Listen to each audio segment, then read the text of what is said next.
How to deadhead hydrangeas. You need to tidy up your hydrangeas. Is it looking like this with faded blooms?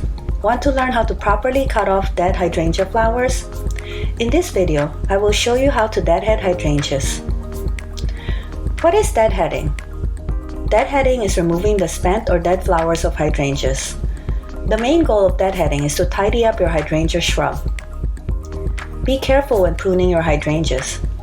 Before I show you how to deadhead your hydrangeas, I'd like to warn you of the dangers of pruning hydrangeas.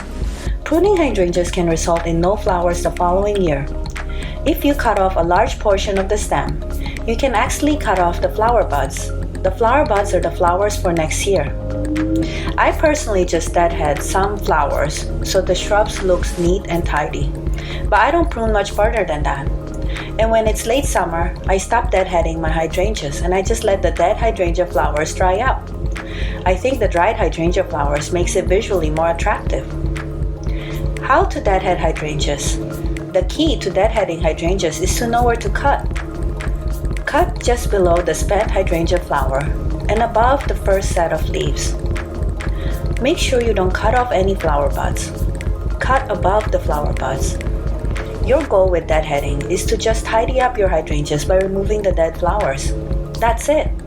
Don't be tempted to prune any further. Remember, your hydrangeas are low maintenance plants and don't require pruning. When to deadhead hydrangeas? You can deadhead hydrangeas all summer long when the blooms start to fade. Stop deadheading hydrangeas in the fall. Or if you're like me, stop deadheading in late summer. Leave the dried hydrangea blooms on the shrub.